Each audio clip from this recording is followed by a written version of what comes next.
사랑하는 성도 여러분, 우리는 금년 표 오직 복음, 오직 예수라고 하는 주제로 2주 전부터 오늘 3번째 주에 이르기까지 주제 시리즈로 말씀을 듣고 있습니다. 오직 예수, 오직 복음. 그래서 오늘은 빌립보 3장 7절부터 14절 말씀을 중심으로 오직 예수, 예수 그리스도와 나와의 관계, 오직 예수, 예수 그리스도와 나와의 관계라고 하는 주제로 하나님의 말씀을 듣기를 원합니다.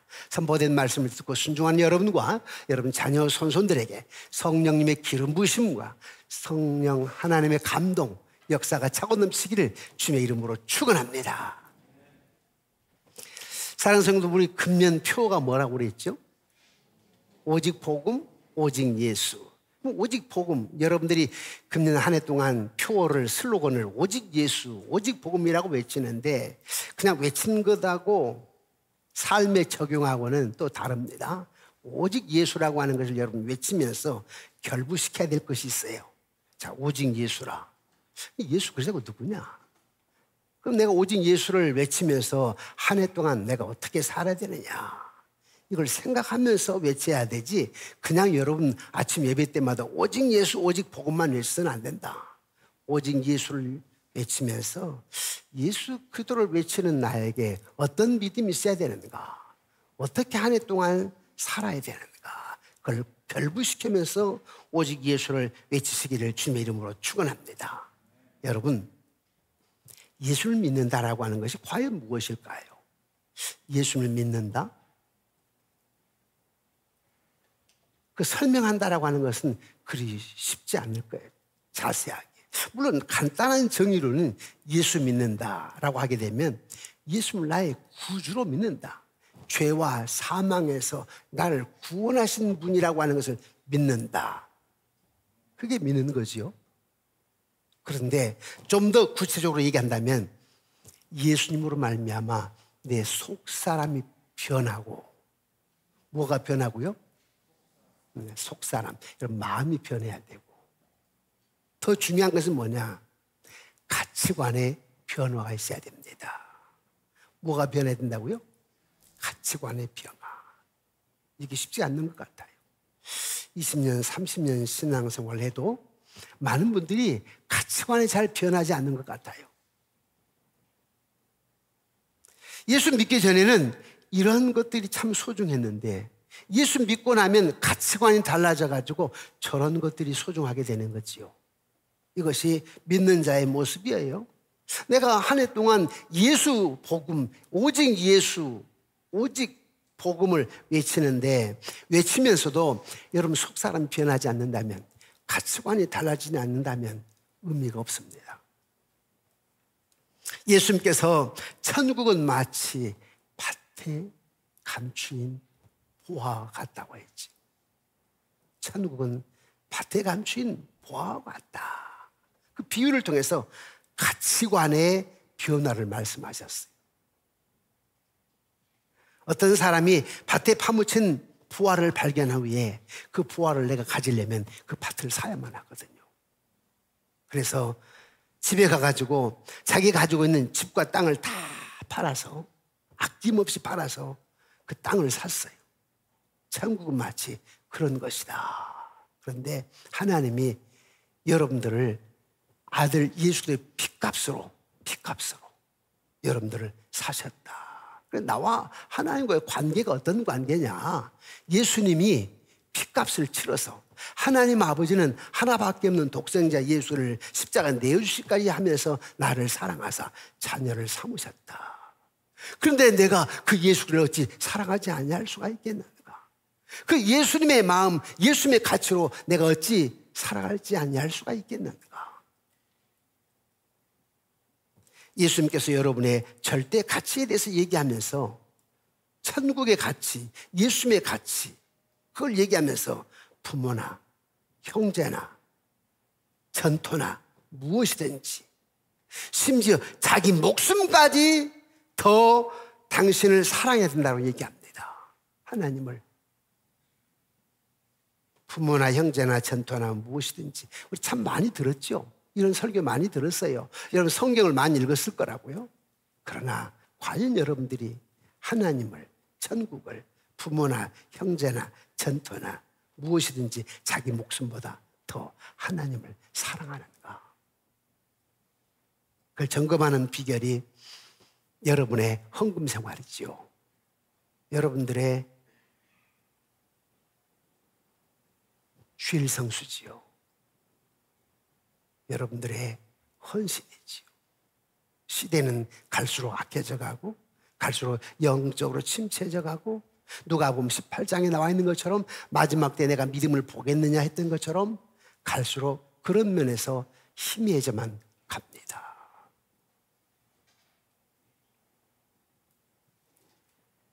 십자가를 지고 나를 따르라. 자기를 부인하고 나를 따라 하신 주님. 만일 여기에 방해되는 것이 있다면 눈을 떼어버리라고 그랬어요.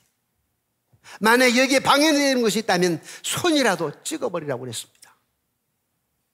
예수님 한 분이 절대 가치라라고 하는 것이죠.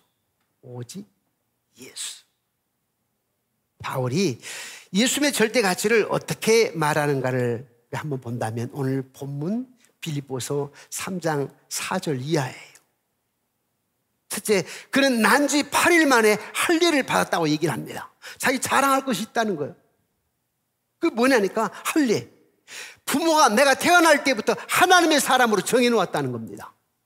그러니까 순수한 혈통. 혈통의 중요성을 강조하면서 나는 도중에 개종한 게 아니라 나면서부터 유대인이었다 라고 합니다. 혈통을 자랑할 만하다는 거죠. 또 두 번째는 자기는 이스라엘 족속이라고 합니다. 여러분, 바울이 이스라엘 족속이라는 이유가 뭔지 아십니까? 야곱이 형 에서에게 팥죽 한 그릇에 장자권을 샀었지 않습니까? 그래서 이제 형이 나중에 알고 죽이려고 하니까 어머니가 자기 오빠 집으로 라반으로 보내. 그래서 야곱이 삼촌 집으로 도망을 갔죠. 거기서 살다가 다시 이제 부모님 곁으로 돌아오게 되는데 오려고 하다 보니까 형 에서가 복수를 할 거 아닙니까?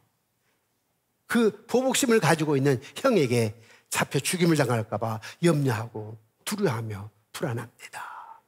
그러나 물질 공세를 해볼까? 아니면 형님의 조카들을 앞장을 세우면 그거 보고 설마 죽이지 못하는 거 아니야? 또 그래도 불안하니까 두 대로 나눠가지고 앞에 뒤에 나눠가지고 가족과 재산을 두 무리로 나누어서 안전하게 이동시킵니다. 그리고 혼자 남아서 야복강가에서 밤새도록 기도하면서 하나님과 씨름을 합니다. 그런데 하나님께서 날이 세려하니 나를 놓으라. 그만 나를 붙잡고 그만 기도하고 그만 나를 놓으라. 날이 세게 셀 거니까. 하지만 그는 끝까지 매달렸습니다.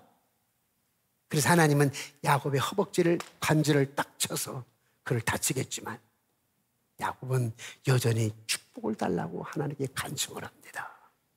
이걸 보고 하나님 인정하는 거예요. 믿음을 인정하는 거예요. 그리고 그 이름을 야곱에서 이스라엘로 바꿨습니다. 속이는 자를 넘어서 두려움을 넘어서 하나님과의 새로운 관계다. 이스라엘 하나님과 새로운 관계다. 야곱아 두려워 말라. 너와 나의 관계는 이제 새로운 관계야. 걱정할 거 없다. 이 말입니다. 하나님께 야곱에게 복을 주시고 이름을 이스라엘로 고쳐주셨던 거죠. 그러므로 그가 하나님의 축복을 받는 야곱의 자손이다. 나는 누구냐? 야곱의 자손이라니까. 자랑할 만하다니까 이 말입니다. 또 나는 베냐민 지파라. 베냐민 누구죠? 야곱의 12아들 중 가장 사랑받는 막내 아들, 사랑하는 아내 라헬에게서 얻은 아들이에요. 베냐민 후손 중에서 이스라엘 초대왕 사울왕이 나왔죠. 그러니 바울은 그의 이름을 따서 사울이라고 이름을 지었는데 그만큼 나는 왕족이다 이런 뜻입니다. 나는 자랑할 만하다. 나는 왕족이다.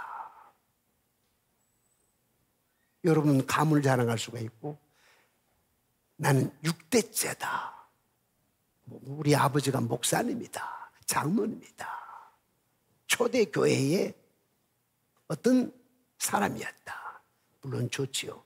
그러나 하나님은 그런 것이 자랑이 아니라 지금 너와 하나님과의 관계를 얘기하는 겁니다. 히브리인 중에 히브리인이라 순수한 혈통을 가지고 자부심을 나야말로 히브리인 중에 히브리인입니다. 또 나는 바리새인입니다. 히브리 사람 중에 특별히 엄격한 규례를 따라 사는 사람입니다. 나는 열심으로는 교회를 핍박했습니다. 유대교의 극렬분자입니다. 이 말입니다. 우리 그 교단의 목사님들이 약간 이런 어떤 자부심, 좀 교만 있죠. 저도 가끔 조심할 때가 있어요. 사람들이 그렇게 만들어가는 것 같아요. 교회 작을 때보다는 좀 클 때 어떤 스펙 가지고. 저도 어쩔 때는 목사님들 사이에 이렇게 있을 때 때로는 교수님, 때로는 박사님 이렇게 얘기를 하잖아요. 많은 분들 가운데 그때 조심해야 되겠다. 그것이 문제가 아닌데 하나님 앞에서 겸손해야 될 텐데. 바울은 정말 자랑할 것이 많았습니다. 유대의 극렬분자. 또한 율법의 의로는 흠이 없는 자.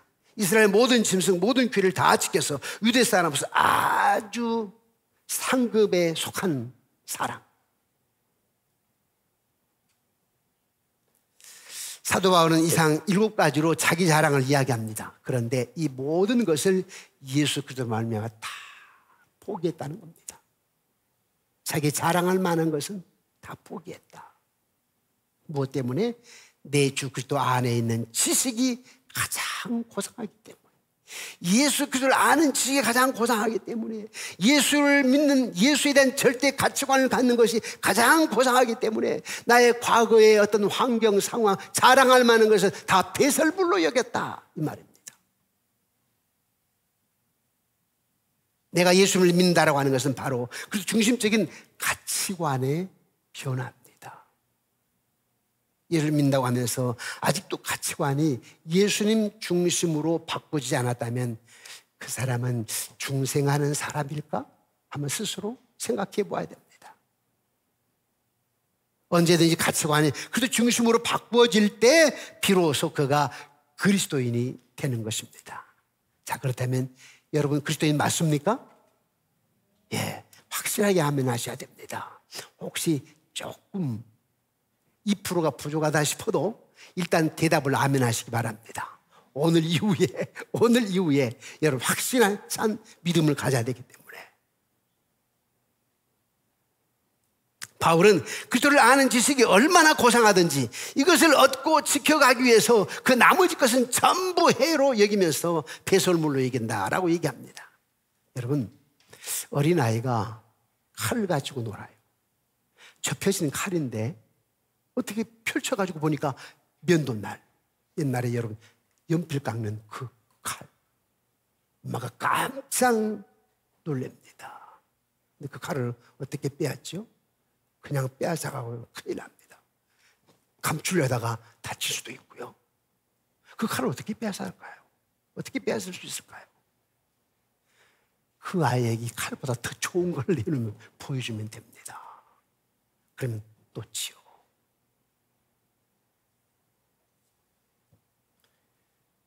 내가 그리스도를 아는 지식이 가장 고상하기 때문에 나머지는 모두 잃어버려도 아깝지 않다는 것입니다. 여러분, 주일 성수가 큰 기쁨입니까? 오직 예수 때문에? 여러분 헌금을 하고 11조 헌금하는 것이 큰 기쁨입니까? 저는 대학원에 가가지고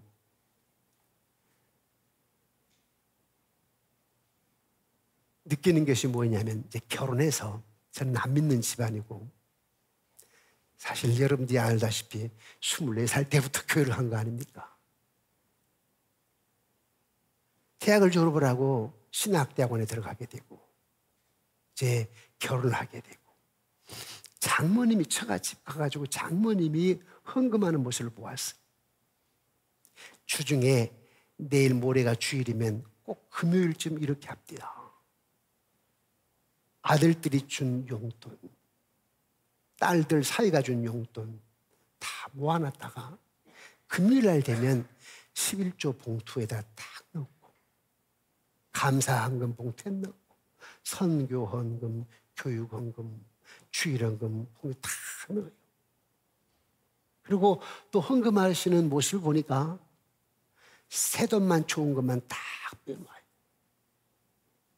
그래서 그걸 딱 넣는 헌금하는 모습. 그리고 이제 당신 소천하기 전에는 당신 발권 보고 교회를 못 가니까 서울 양문교회 못 가니까 구역장로를 불러가지고 내가 교회를 못 가니까 집에 좀 들려요 권사님. 구역장 불러서 헌금하는 모습. 저는 그때 알았어요. 내가 어렸을 때 헌금 생활을 안 해봤으니까 신학대학원 가가지고도 그렇게 헌금 중요한 걸 잘 몰랐어요.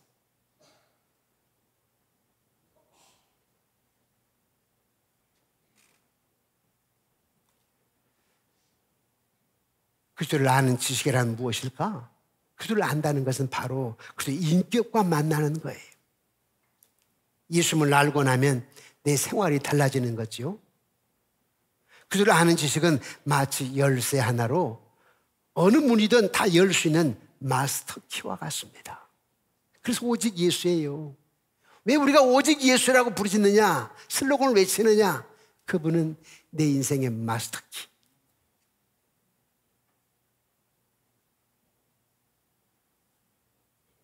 사도 바울은 우리가 예수님을 알 때 또 나를 알게 된다고 말하게 되는데, 여러분 탕자가 집으로 다시 돌아올 때 그는 자기를 몰랐어요. 나는 무능한 사람이다. 나는 아버지를 배신한 사람이다. 아버지 죄를 지은 나를 용서할까? 아마 용서 안 하실 거야. 그리고 왔습니다. 그러나 아버지는 그 아들을 영접하면서 반지를 끼워주고 옷을 입혀주고 심지어 재산 1호와 같은 소를 잡아서 잔치를 베풉니다. 아마 탕자는 속으로 이럴 줄 알았으면 친직 올 걸 그러지 않을까 싶기도 하는데 말입니다. 어쨌든 그는 자기가 쓸모없는 존재인 줄 알았으나 이제 와서 보니 아버지한테는 참으로 소중한 존재구나. 이것이 그리스도와 나와의 관계입니다. 난 하나님께 너무너무 소중한 존재다. 그래서 우리가 오직 예수를 외치는 겁니다. 그럼 1년 동안 오직 예수, 오직 복음, 오직 예수. 나와 하나님과의 관계. 하나님은 나의 전부. 천국은 밭에 감춰있는 부화와 같은데 하나님 나에게 천국의 선물을 주셨다. 천국 선물. 그리고 하나님은 나를 아주 귀한 존재로 여기신다. 독생자 예수를 십자가에 내어주시기까지 나를 사랑하셔서 나를 무한한 가치로 여기신다. 나의 생명, 몸, 생활, 시간 그리고 내게 주신 총명도 소중히 나는 그래서 여겨야만 한다. 이것이 예수를 믿는 것이고 예수를 아는 것이다. 예수를 안다라고 하는 것은 자기 존재와 가치를 아는 것입니다. 여러분 오직 예수를 외치는 것은 여러분의 존재와 여러분의 가치를 인식하고 아는 것입니다. 지난주에 말씀을 드렸죠. 행복을 옆에 두고 행복을 누리지 못하는 것은 참 어리석은 사람이요 안타까운 일이다. 행복의 근원이 행복의 요소가 누구냐니까 바로 예수 그리스도. 에덴 동산을 만드실 때 보시기에 좋았더라. 사람 우리를 만들어 놓고 보시기에 심히 좋았더라. 여러분들 보면서 내가 행복하다. 좋았더라는 말은 히브리어로 토브인데 내가 참 좋구나. 여러분들이 손자를 보고 손녀를 안고 행복해하는 거죠. 여러분들이 아이를 바라보면서 행복해하는 것처럼 습관 딸이 미국에서 오거나 또 지방이라면 서울에서 내려올 때 얼마나 행복해 하시는지. 제가 목회를 하면서요, 1년에 한 번 정도 이제 아버님을 뵈러 지방으로 내려갑니다. 왜 명절 때는 그렇게 장례가 많이 나는지요? 물론 명절 때는 못 가요. 명절 2, 3일 전에나 끝나고 2, 3일 후에 가는데 꼭 그때 장례가 나요. 보통 명절 때는 지금 우리 교회 역사적으로 보니까 명절 때 앞두고 해가지고 한 서너 건씩 장례가 있었던 것 같아요. 그런데 가면요, 몇 시간 전부터 기다리셨대요. 집 앞에 나와서 우리 아들 기다린다는 거예요. 어머님 얘기가. 그런데 하나님이 여러분들을 그렇게 대하십니다. 여러분 참 소중한 존재지요. 오직 예수, 나와 하나님과의 관계. 그렇다면 여러분들은 행복해야 되는데 우리는 과연 얼마나 행복할 수 있을까? 그 관계 때문에 부부와의 관계에도, 직장 동료와의 관계에도, 교회 안에서 그 관계 때문에 행복을 누리지 못하는데, 그건 뭐냐니까 나의 절대 가치가 다른 쪽에 있기 때문에 그렇습니다. 나의 절대 가치가 하나님께 있다면 그걸 좀 뒤로 하고 내려놓고 지금 내가 행복을 누릴 수 있을 텐데, 내가 좀 부족하다면, 내 마음대로 안 되는 일이 있다면, 그러나 내 안에 계신 하나님은 창조자야. 그럼 치료자, 그 문제 해결자지. 그 전능하신 분이야. 그 소망 안에서 끌어당겨서 내가 믿음 안에서 행복할 수 있는데, 그래서 우리가 오직 예수를 외칠 때 나와 하나님과의 관계, 그 안에서 절대 가치를 알고 믿음 안에서 행복을 누리는 것, 그것이 믿는 자의 삶의 특권입니다. 여러분, 바울이 예수님을 안다라고 하는 것이 무엇을 안다는 말인지 아십니까? 바울이 예수를 안다라고 하는 이 말은 그 마음의 중심에 내가 부활을 믿는다, 부활을 안다, 이 말이에요. 여러분, 요한복음에는 십자가가 먼저 나온 게 아니라 부활이 먼저 나와 있습니다. 부활이. 요한복음 11장에 나사로의 부활이 나오잖아요. 예수님을 아는 길은 부활로부터 시작합니다. 부활로부터 십자가를 이해해야 됩니다. 십자가로부터 부활을 보는 게 아니라 부활에서부터 십자가를 이해하는 것입니다. 천국은 마치 밭에 감추인 무화. 여러분, 왜 주님 부활하셨습니까? 여러분들에게 천국을 주려고. 그런데 이런 천국 얘기를 하게 되면요, 천국 있느냐고 묻습니다. 제가 꼭 장례식장 갈 때마다 꼭 무슨 얘기를 하냐면은, 우리가 태어날 때 엄마 요당에서 이런 지당에 태어날 때 지당을 알고 태어났을까? 아무도 몰랐어요. 그런 것처럼 우리가 지당에 있을 때 천당을 몰라, 천국을. 그래서 사람들이 부인하는 거죠. 그러나 요당에서 모르는 지당에 태어나고 살아가는 것처럼 지당에서 모르는 천국 장차 우리가 갖게 되는 거죠.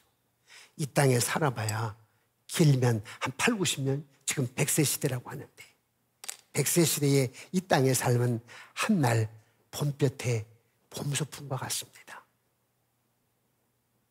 그리고 여러분의 인생 천국은 영원한 삶이죠. 봄소풍이야 이 컵에 손가락 끝에 물 한 방울밖에 되지 않아요. 여러분 90을 사셔도 물 한 방울밖에. 오늘 3부 예배 때 우리 김장환 목사님, 극동방송 이사장님 오시는데 92세십니다. 그런데 지금도 얼마나 건강하시는지, 비행기 타고 외국 집회도 나가시고. 근데 저는 요즘 가끔 그런 기도를 해요. 나라가 좀 혼란스럽고 시끄럽기 때문에 한국의 영적인 거성들이 몇 년 사이에 다 천국으로 이사 가셨어. 하지만 지금처럼 혼란할 때 우리 한국의 영적 거성 김장원 목사님 더 오래 사셨으면 좋겠다. 한 120까지 사셨으면 좋겠다. 한국 교회를 위해서, 한국 기독교를 위해서, 다음 세대를 위해서. 이분과 같은 분이 어디 계실까 싶어요. 저도 극동방송 한 지가 지금 25년이 되었는데 25년 동안 항상 바라보면서 저분처럼 인격적으로 목회하고 영성으로 목회하고 시선을 가지고 목회를 하고 열정을 가지고 목회를 해야 될 텐데 하는 생각을 많이 갖습니다. 저와 이 땅에 사는 삶은 이 손가락 같아 물 한 방울이에요. 그러나 우리에게는 영원한 생명이 있는 것이요, 부활이 우리 삶의 중심입니다. 부활은 예수를 아는 가장 핵심적인 사건이죠. 부활을 알고 믿는 것이 내가 예수를 아는 것이고, 이것을 모르고 예수님의 무엇을 알아도 아무 소용이 없어요. 우리가 주는 것이 받는 것보다 복되다, 예수님은 사랑이다, 아무리 떠들어 외쳐봤자 부활신앙이 없으면, 천국에 대한 확신이 찬 소망이 없으면 아무것도 아니에요. 여러분들 교회에서 좀 봉사하고 헌신하고 주일 조금 성수하고 이렇다 할지라도 부활에 대한 확신에 찬 믿음이 없다면 아무 소용이 없습니다.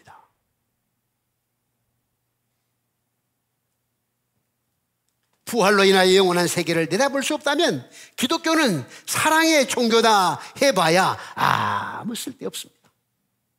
부활만이 기독교의 근본적인 핵심입니다. 우리가 예수님께서 당하신 십자가의 고난에 함께 동참하여야 그분이 부활하던 아침과 똑같은 모양으로 우리도 부활하게 됩니다.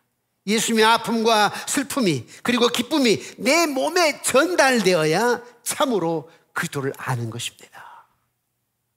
여러분은 예수님 때문에 손해를 보고 예수님 때문에 매를 맞고 예수님 때문에 능욕을 당해본 적 있습니까?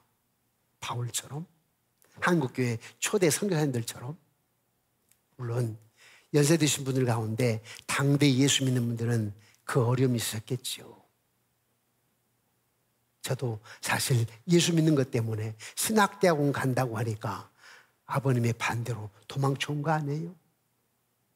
그리고 도망쳐 왔다가 몇 개월 후에 갔더니 저희 아버님이 돌아서시면서 너는 내 새끼가 아닌데 뭐하러 왔느냐? 예수 믿는다고. 쓸데없이 신학대학원 간다고.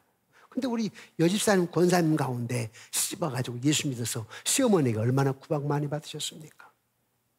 한 달 전이었는데 우리 안수집사님, 나는 몰랐어요. 다른 분이 그랬어. 다른 분이. 우리 권사님이 새벽기도, 그때 여자 젊은 집사님이셨죠. 새벽기도를 왔는데 집에 갔는데 남편이 문을 잠궈버렸어. 새벽기도 갔다고. 근데 언젠가 제가 그 얘기를 했는데요, 내가 생각할 때는 A라고 하는 사람을 얘기를 했는데 이분도 그러셨나 봐요. 도둑이 제발 재린다고 얘기하신 것 같아요. 한 일주일 전에 목사님, 제가 아내가 교회 가서 아침에 문을 잠궈버렸는데 언젠가 목사님 설교하시더라고요. 그래서 집사님도 그러셨습니까? 나 집사님 얘기한 거 아니요. 다른 집사님이셨어. 자수하시네 집사님이. 장로 우리 김규환 집사님 얘기하시더라. 당신도 문 잠궈 버렸대. 우리 이선희 권사님 새벽기도 갔다 오는데. 그래도 우리는 예수님 때문에 찬송할 수가 있고, 그래도 예수님 때문에 기도할 수가 있고, 예수님 때문에 예배드릴 수가 있고, 예수님 때문에 천국은 마치 밭에 감추인 부어 같기 때문에 다른 사람들을 죽기로 인도하는 것이 그로 하여금 천국을 얻게 하는 것이니까 우리가 힘써 전도하는 거 아니겠어요? 기쁨으로. 문을 잠궈도 줬소. 아들이 아니라고 해도 줬소.